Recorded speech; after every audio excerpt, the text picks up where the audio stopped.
So, why did President Obama get everything wrong about the Supreme Court last week? Shut up, racist! And stand by for a little hair of the dog.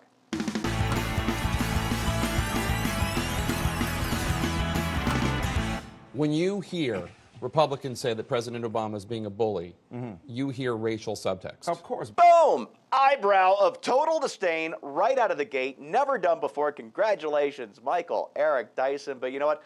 I'm going to leave the real smack down to George Will. Here you go. But regardless of his skin pigmentation, what he said was factually, demonstrably false.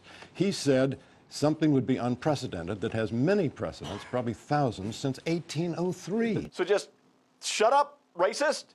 Yeah, we're in the worst recovery since the Great Depression, and shut up, racist? And the recovery seems to be stalling, and shut up, racist? And yeah, we're going to hear a lot of that from now until November. And you know what? If Obama loses, it'll be because of racists. You know, the same racists who elected him 4 years ago. You can't win. Fox News Sunday, Britt Hume was back at the anchor desk since Mike Wallace. That's Chris Wallace's dad, the usual host. He passed away over the weekend. So thoughts and prayers for that family, okay? Okay. And the top guest, Newt. And you know what? He's acting all calm and like a grown-up, and I don't know what to do with that. Anyway, here he is talking about Mitt Romney. Well, I think you have to be realistic. Given the size of his organization, given the number of primaries he's won, he is far and away the most likely Republican nominee. And if he does get to 1,144 delegates, I'll support him.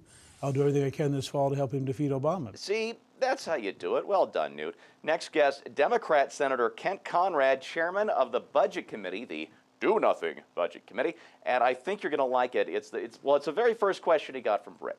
You have been, over the years, one of the people who warned most vigorously about a coming debt crisis and the bulging national debt.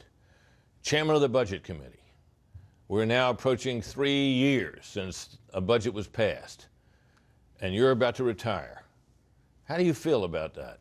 Britt, you act like those are two different issues. Come on, buddy. You know they're right there.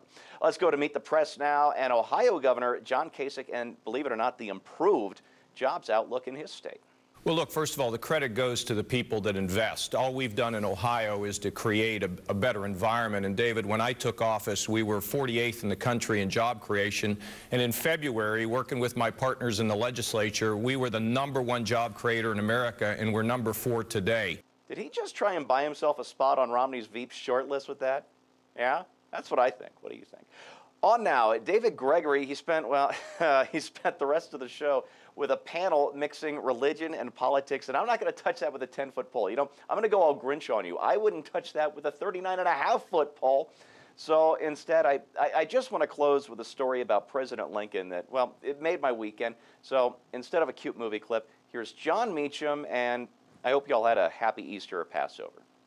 Lincoln had run against a evangelist for Congress, and in fact went to one of his meetings once, and the evangelist did the altar call and said, anyone who wants to go to heaven, get up. And Lincoln didn't stand up. And his opponent said, well, Mr. Lincoln, where are you going? He said, well, I'm going to Congress. Now, whether you can go to both, I don't know if that's possible.